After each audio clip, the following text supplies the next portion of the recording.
지난주일은 우리가 부활주의를 지켰지요. 많은 신앙인들이 부활주의를 지내고 나면은 이제는 더 이상 부활에 관한 생각과 또 마음도 갖지 않는 경우가 대부분이죠. 그러다 보니 지난주에도 말씀드렸듯이 부활절과 모든 절기들이 마치 연례 행사처럼 기념하는 것으로 끝나는 경우가 참 많다라고 할 수 있습니다. 여러분은 어떻습니까? 만일 우리가 그런 신앙으로 부활절을 지키고 절기를 지킨다 한다면 그 신앙은 바르지 못한 신앙일 것입니다. 그리스도인이라 한다면 적어도 우리의 신앙이 부활의 확신에 찬 신앙을 통해서 믿음의 삶을 살고 그 부활의 신앙으로 이끌림 받는 믿음이 꼭 되어야 된다는 사실이죠. 그래야 부활의 신앙이 흐트러지지 않고 우리가 부활의 신앙으로서 인하여서 굳건하고 담대한 삶을 살 수 있다는 사실이죠. 그럼 부활절을 지난 우리는 우리의 신앙이 어떤 신앙과 믿음으로 이 땅을 살아가야 되느냐 하는 것이죠.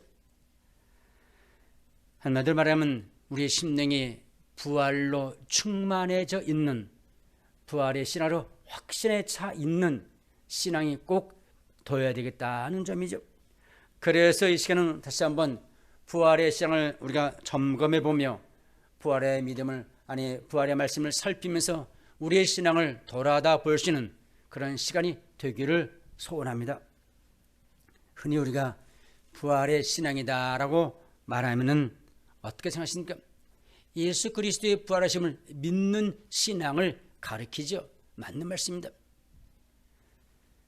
우리가 예수 그리스도의 부활을 믿는 신앙에서 가장 기본이고 또한 가장 중요한 핵심이다라고 할 수 있습니다. 그러나 그 부활의 신앙은 단순히 예수님께서 부활하셨다라는 그런 의미 외에도 더 많고 크고 위대한 내용들이 그 안에 깊이 담겨져 있다라는 점입니다. 여러분, 예수님이 2000년 전에 부활하셨지요. 그 사건은 지난 과거의 역사적인 사건이라고 말할 수 있습니다. 그런 그것으로 끝이 나는 것일까요? 아니죠. 그 부활을 믿는 모든 성도들을 함께 더불어서 미래에 우리도 예수님과 같이 부활에 동참하며 참여한다라는 점입니다.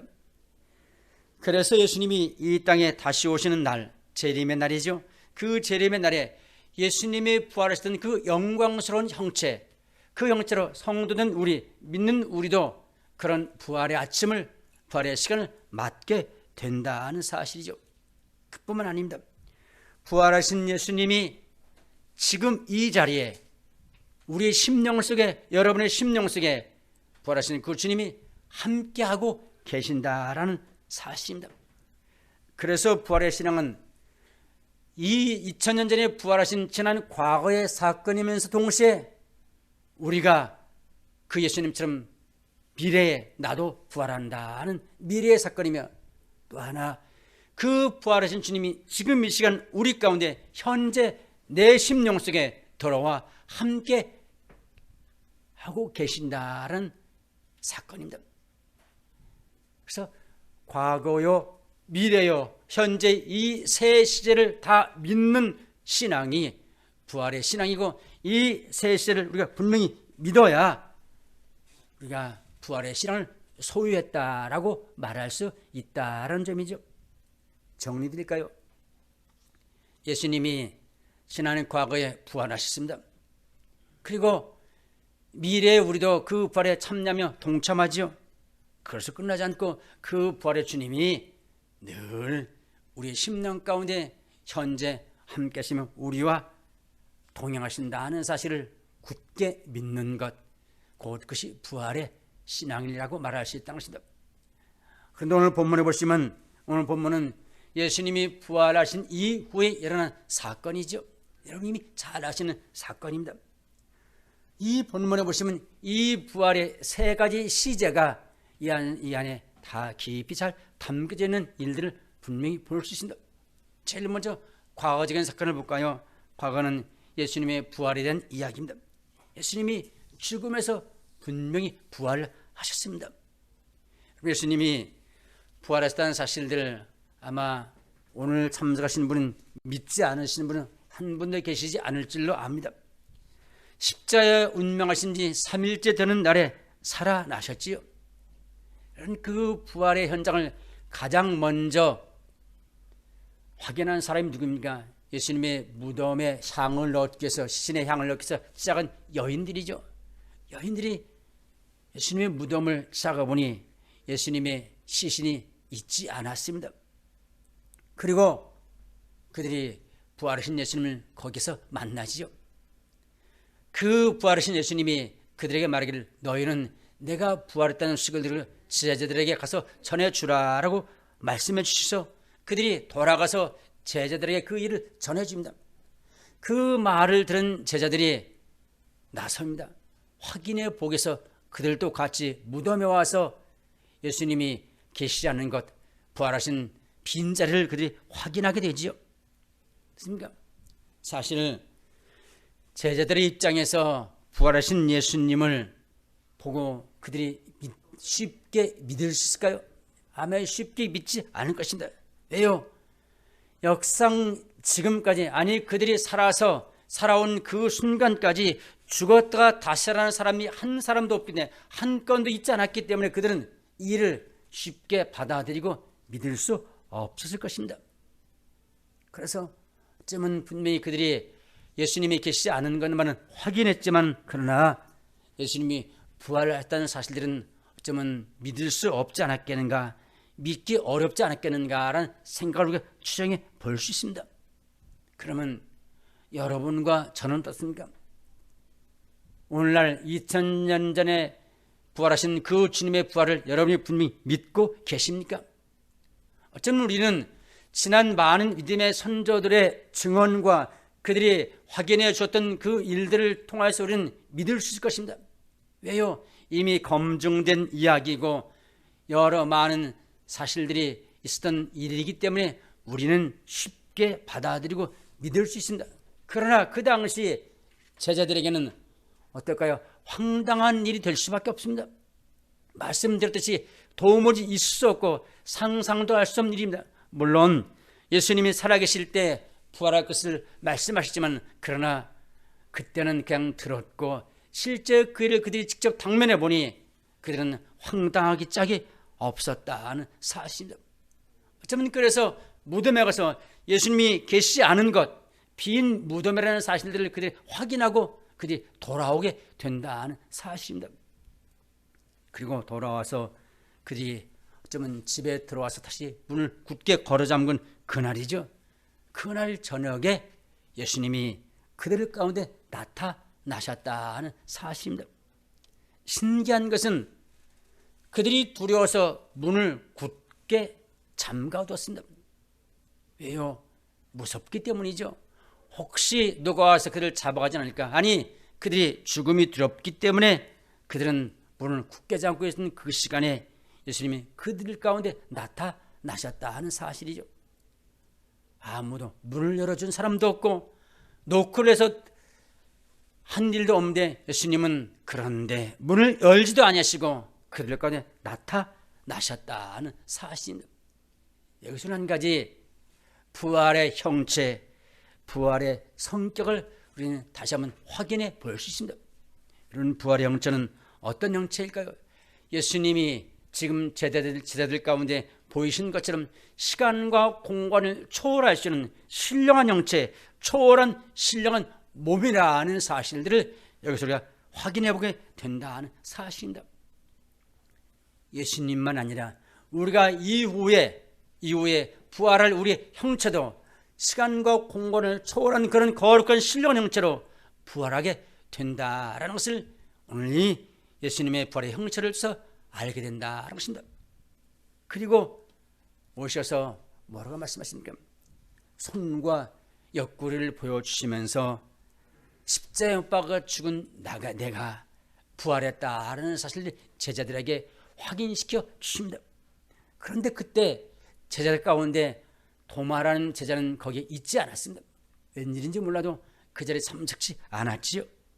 그래서 예수님이 그곳을 떠나셨습니다. 얼마쯤의 시간이 지난지 모르지만 도마가 돌아왔지요.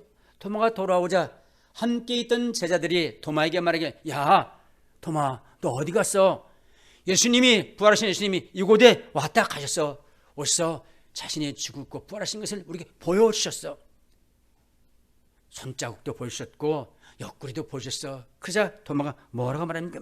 아니 그럼 만져보았어? 라고 확인하죠. 그러자 만져보진 않았어 라고 말하자 도마가 뭐랍니까? 나는 그것을 손으로, 내 손으로 확인해보고 만져보지 않고서는 결코 믿을 수 없다라고 그렇게 이야기하죠. 그런 사건이 예수님 부활하신 날에 있었습니다. 그리고 시간이 지납니다. 얼마의 시간이 지납니까? 오늘 본문을 보시면 여덟이니까 8일이죠.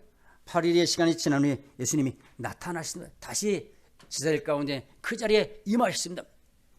그때도 역시 어떻습니까? 문이 다 닫혀 있습니다. 그런데 문이 열리지 않았는데도 지난번과 똑같이 예수님은 문을 열지 않으시고 제자들 가운데 나타나셨습니다.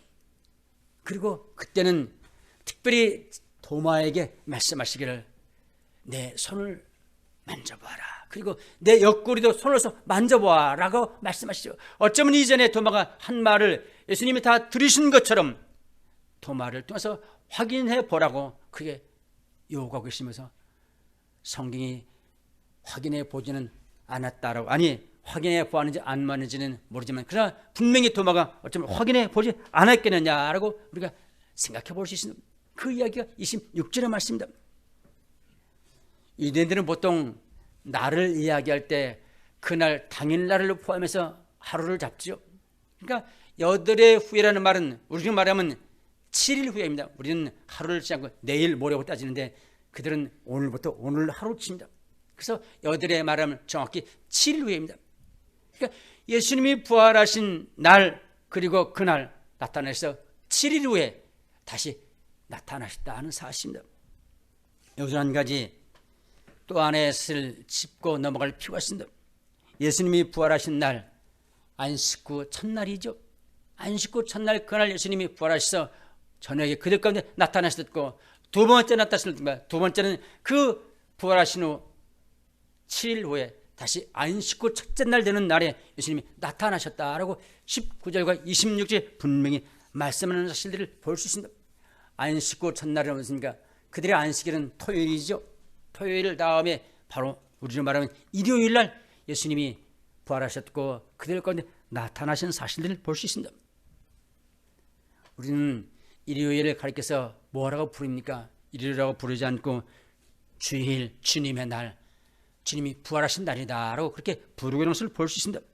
성경에 보시면 초대교회는 이 안식 후 첫날이 사라지고 주일을 지키기 시작한 날가 바로 이 부활절 이후임을 확인해 볼 수 있습니다. 그리고 그날을 그들은 부활의 날, 처음에는 부활의 날로 주님이 부활하신 날이라고 부르고 그리고 후에는 주님의 날, 그리고 우린 주일이라고 그렇게 부르고 있다는 사실들을 확인해 볼 수 있습니다. 특히 이 주님의 날이라고 불려진 이유가 동기된 것이 바로 요한계시록 1장 10절에 보시면 사도 요한이 반모섬에서 예수님으로부터 환상 계시를 봅니다. 그 계시를 본 날이 바로 안식 후 첫날입니다. 그래서 사도 요한이 그 날을 가리켜서 바로 주의 일이다, 주님의 날이다 라고 불렀고 그래서 그 후로 많은 사람들이, 믿음의 사람들이 주의 날, 바로 주일이라고 불렀던 것을 보게 된다는 사실이죠. 그러므로 우리가 지키는 이 주일이라고 하는 일요일은 바로 예수님이 부활하신 날을 기념하는 날이요, 동시에 예수님이 우리 주님의 날임을, 아니 자신이 부활하신 그날을 우리가 기억해서 주님의 날, 주일이라고 그렇게 부르고 있다는 사실이죠. 또 다른 의미는 바로 예수님이 부활하심을 통해서 내가 구원을 얻었고 생명의 자리에 이르렀다는 사실을 기념하는 의미도 이 말 속에 포함되어 있다라고 말할 수 있습니다. 그러므로 단순히 그냥 주일이라고 말하지만 이 주일의 의미는 여러 의미입니다. 예수님이 부활하신 날, 그리고 그래서 주님의 날, 그리고 우리가 구원을 받은 날, 생명의 날이라고 우리는 기억하면서 이 날을 주일을 지킬 때마다 예수님의 부활을 기억하면서 또한 주님이 나를 기억하면서 기뻐함으로 내가 구원받은 날임을 확인하면서 이 날을 지키는 거다한 의미와 뜻이 주일 안에 담겨있는 그런 깊은 뜻이라고 말씀드릴 수 있습니다. 어떻습니까? 주일의 의미가 이렇게 크구나, 주일의 의미가 이렇게 소중하고 중요하다라는 사실들을 우리 다시 한번 확인해 보게 된다는 사실입니다. 그러면 부활하신 예수님을 직접 만져보았겠지요? 왜요? 그가 그렇게 말했고 예수님이 만져보라고 말씀하시니까 아마 만져보았을 것입니다. 만져본 도마가 만져본 후에 그의 반응이 어떤 반응을 보입니까? 28절입니다. 28절에 보시면 도마가 대답하여 이르되 주의 나의 주님이시요 나의 하나님이십니다. 만져보면서 말하기를 예 맞습니다 라고 하는 거죠. 예, 주님은 나의 주님이시고 나의 하나님이십니다. 나의 구세주시오 메시아임을 바로 예수님의 부활의 주님을 만져본 도마의 믿음의 고백이라고 말할 수 있습니다. 그렇게 믿음의 고백을 하자 예수님이 도마에게, 아니 어쩌면 많은 제자들에게 향해서 하시는 말씀이 뭐라고 말씀하십니까? 29절이지요. 예수께서 이르시되 너는 나를 본고로 믿느냐? 보지 못하고 믿는 자들이 복되도다라고 그렇게 말씀하십니다. 여러분, 물론 믿기 어려운 일이기 때문에 확인해보고 점검해보고 만져본 걸 그거 믿을 수 있습니다. 그러나 더 복된 믿음은 그렇게 확인해보고 점검해보지 않고 보지 않고 믿는 믿음이 더 복이 있다라고 예수님은 그렇게 말씀하셨다는 사실입니다. 우리는 흔히 이 말씀을 가지고 의심했던 도마를 예수님이 책망하시는 말씀을 생각하는데 그렇지 않죠. 사실 이 말씀은 이제 그 사건이 있었던 이후에 오고 오는 많은 시대 가운데 부활하신 예수님을 보지 않고 믿을 많은 사람들에게 믿지 않고서 부활하신 예수님을 믿는 그 믿음이 얼마나 귀하고 복된 믿음인 것인가를 예수님께서 말씀해 주신 그런 의미를 갖고 있다는 사실입니다. 여러분, 신앙이라는 것 사실 믿어지지 않을 때가 있습니다. 여러분, 이 믿어지지 않는 것, 그때 의심하는 것이 잘못된 것일까요? 아닙니다. 여러분, 믿어지지 않는 것, 의심하는 것이 당연한 일입니다. 그런데 그 의심으로 끝나지 않고 도마처럼 확인해보는 작업이 필요합니다. 그렇지 않습니까? 여러분이 믿음의 삶을 살면서 의심되는 요소들 있습니다. 그 의심했다고 잘못된 것은 말할 수 없죠. 그러나 의심으로 끝내지 않고 의심된 부분을 확인하고 성경을 통해서 또 다른 방법을 통해서 그것을 확인해서 믿음의 자리에 이르는 것이 바로 의심이 주는 유익함이요, 그렇게 믿음의 자리에 이를 때 그 신앙은 또 견고하고 굳건한 신앙과 믿음의 자리에 서게 된다는 사실입니다. 저도 젊었을 때 성경이 많은 요소 부분에서 믿어지지 않은 부분이 참 많았습니다. 그래서 어떻게 이런 일이 있습니까? 라고 의아하면서 여러 모습으로 질문하고 또한 엉뚱한 문제를 갖고 질문했던 적이 참 많았습니다. 그런데 그때마다 질문하는 제 답변을 목회자들이 잘 답을 들어서 성경 구절을 제시해주고 마침내 확인시켜 주셨죠. 그래서 마침내 제 속에 의심을 통해서 말씀이 확인되어지고 그 말씀이 확인되어진 이후에 제가 도달한 결론은 의심은 가질 수 있다. 그러나 그 의심이 의심으로 끝나지 않고 그 의심을 마침내 성경을 통해서 확인하고 또한 의심하는 것은 내가 성경을 잘 알지 못하기 때문이다 라는 것을 깨달아 알게 되고 그리고 마침내 이런 결론에 도달하게 되었죠. 그 후에는 어떻습니까? 그런 후에는 내 신앙이 흔들리지 않은 견고한 신앙과 믿음의 자리에 서 있는 내 자신을 보게 되었다라는 사실입니다. 이런 측면에서 어떻습니까? 도마는 어떻습니까? 공로자입니다. 그렇지 않습니까? 어쩌면 의심하는 제자들, 그들의 마음속에 다른 제자들도 의심하는 마음이 없을까요? 궁금한 부분이 분명히 있을 것입니다. 그 의심을 표출해서 분명히 드러내서 그가 도마가 표현을 했고 마침내 그 의심을 확인해 보게 되었고 그 확인한 결과가 있습니까? 많은 사람들이 믿을 수 있는 확신을 갖는 자리에 이르게 되었다는 사실입니다. 사실 우리도 부활하신 예수님을 보지 못했습니다. 그렇지 않습니까? 그러나 우리는 성경의 기록만 갖고 부딜 뿐이죠. 쯤은 토마의 모습처럼 의심한 요소와 그런 부분도 가지시지만, 그러나 결론적으로 도달할 수 있는 것은 우리가 보지 않고 믿는 그 믿음이 복된 믿음이고, 아니 어쩌면 믿음의 선조 선배들이 이미 그런 의심을 확인시켜 줬고 증명시켜 줬고, 성경이 그 확인을 사실 우리에게 확인시켜 줬기 때문에 우리는 믿음의 자리에 이를 수 있다는 사실입니다. 그러므로 다시 한번 우리가 이 부활의 실향을 확인하고 점검을 떼서 내 심령과 마음속에 부활하신 예수 그리스도를 다시 한번 확신하며 확인할 뿐만 아니라 그 예수 그리스도로 인해서 내가 구원의 자리에 이르렀다는 사실들을 믿고, 내가 언제 죽어도 주님의 나라에 분명히 임할 수 있고, 또한 내가 언제 죽어도 아니 예수님이 재림하실 그때 나는 영광스러운 몸으로 다시 부활하게 될 것이다 라는 사실을 확실히 믿는 신앙이 되시기를 주님의 이름으로 축원합니다. 두 번째는 부활의 현재성입니다. 여러분, 부활하신 예수님은 지금 살아 계시는 주이십니다. 살아 계십니다. 예수님이 부활하신 후 지금까지 그리고 영원토록 살아 계시는 분이시죠. 그 사실을 예수님이 승천하시면서 분명히 약속하셨습니다.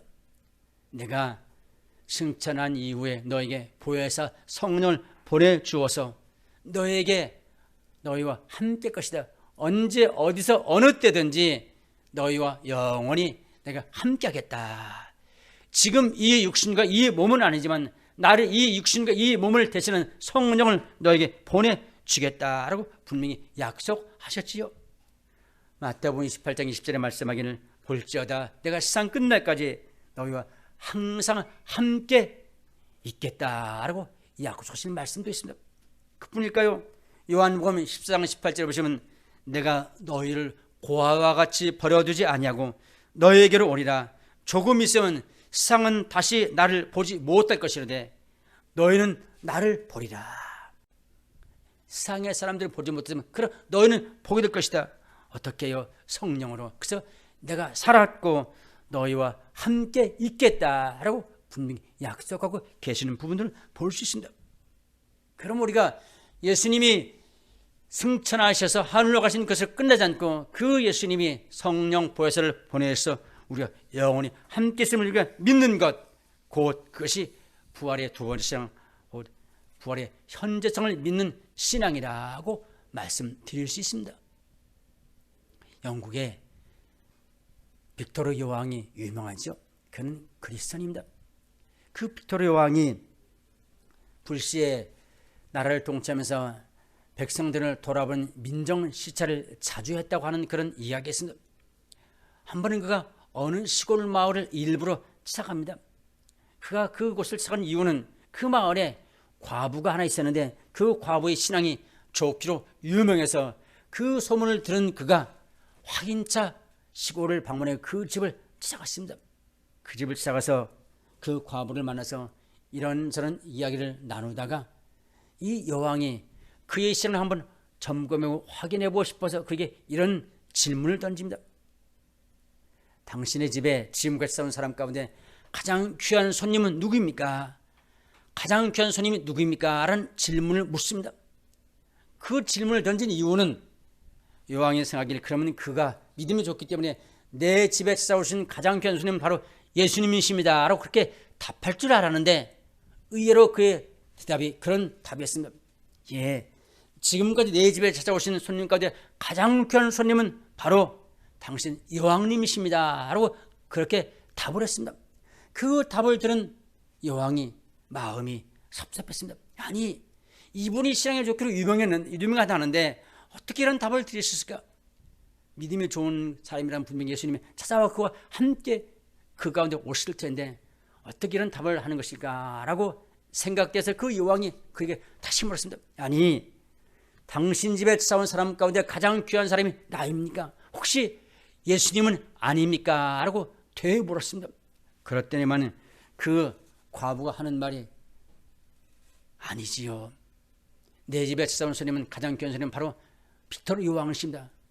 그 예수님은 손님이 아니라 이 집의 주인이시고 나와 함께 영원히 계시는 분이십니다 라고 하는 답을 다시 했다고 합니다. 그 말을 들은 여왕이 마음 깊은 감동을 받았다고 합니다. 예수님은 손님이 아니라 이 집의 주인이시고 나와 영원히 함께 하시는 분이십니다 라고 고백한 신앙, 여러분 그 신앙이 바로 부활의 신앙이라는 사실입니다. 이런 신앙으로 살아가는 것이 부활의 신앙을 확신하는 믿음이고, 우리가 이 부활의 신앙을 확신할 때 우리가 이 땅을 살면서 그런 신앙과 믿음으로 살아가야 된다는 사실이죠. 아니, 사도들의 신앙이 바로 그런 신앙이었고, 도마의 신앙이 바로 그런 믿음이었고, 그리고 초대교회 성도들, 우리의 믿음의 선조들 역시 모두가 다 그런 부활의 신앙을 갖고 살아왔던 믿음의 선조들이라는 사실입니다. 그러므로 우리도 이 부활의 신앙을 갖고 이 땅을 사는 여러분과 제가 되시기를 주의 이름으로 축원합니다. 그러면 이런 부활의 신앙을 갖고 사는 그리스도인들에게는 어떤 일들을, 어떤 믿음의 삶을 살게 될까요? 첫째는 기쁨의 삶을 살아간다는 사실입니다. 여러분, 예수님이 십자가에 못 박혀 죽으시자 가장 많은 근심과 걱정에 쌓인 사람이 누구입니까? 제자들입니다.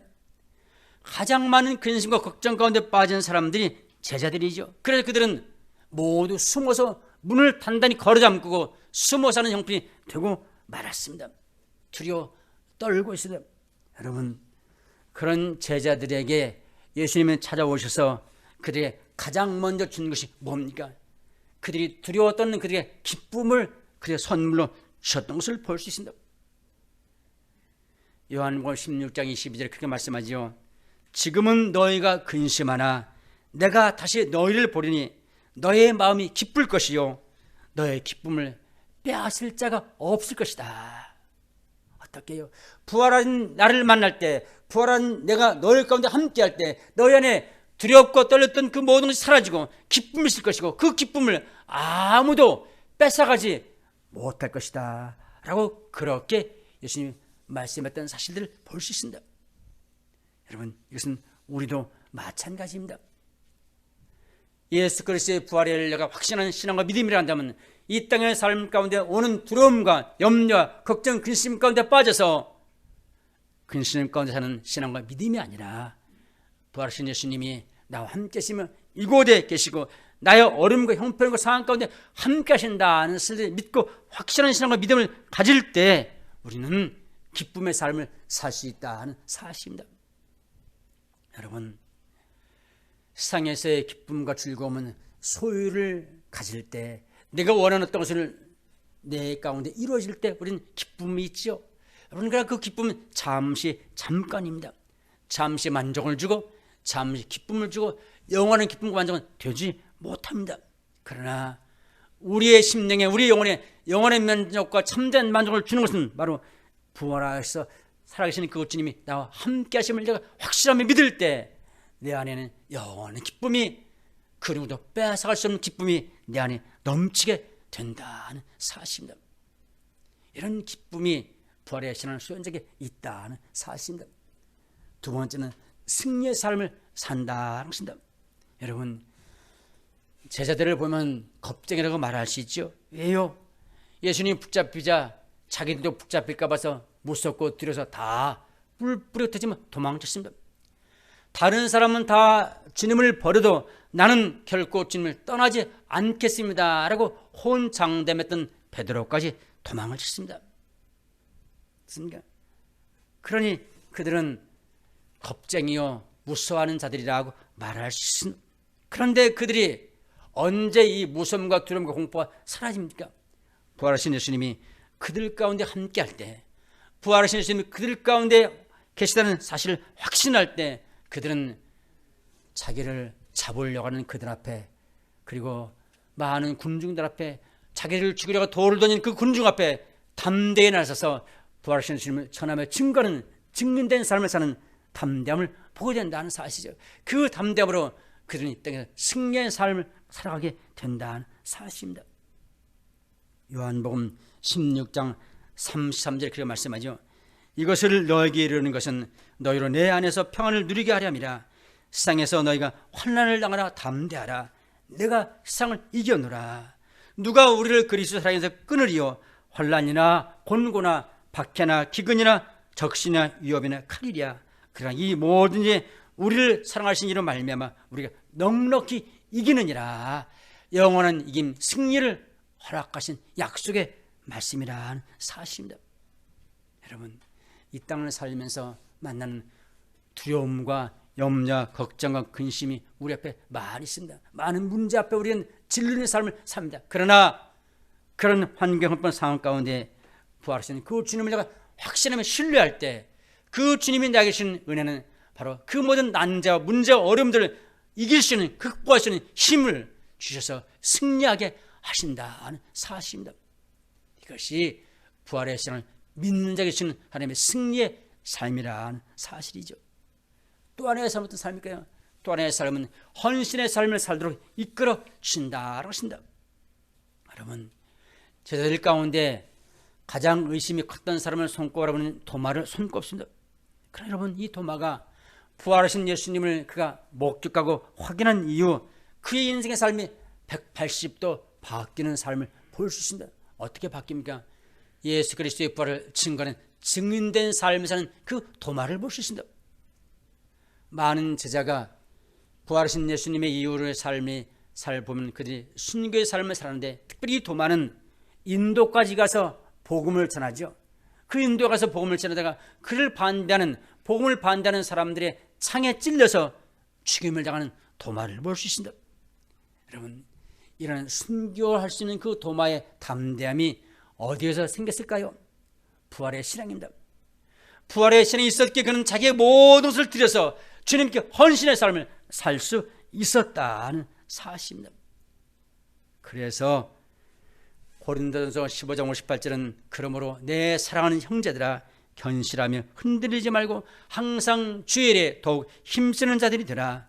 이는 너의 수고가 주 안에서 헛되지 않은 줄 알미라.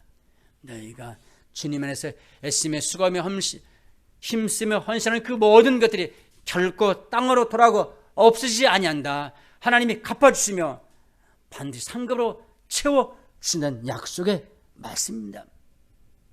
여러분, 믿음의 사람 된 우리가 주 앞에 헌신하며 드리지 못한 이유가 어디 있을까요? 아깝기 때문이죠. 그것은 부활의 실행이 내게 없기 때문이다 라고 말씀드릴 수 있습니다. 부활의 실행이 내 안에 있다 한다면 내가 소중히 여기고 귀히 여기고 아깝게 여기는 그 어떤 것도 주님께 드릴 수 있고 헌신의 삶을 살 수 있다는 사실이죠. 한마디로 해서 최선의 헌신을 주님께 드릴 수 있는 믿음은 부활의 신앙을 소유하는 것이 곧 참된 헌신의 삶을 살 수 있는 비결이요 방법이라는 사실입니다. 말씀했습니다. 여러분, 부활하신 주님은 승천하셨지요. 승천하신 그 주님은 이 땅에 계시지 않지만 그러나 하늘로 승천해서 보혜사 성령님을 우리에게 보내주셔서 그 성령이 우리가 영원히 함께하고 계시다는 사실이죠.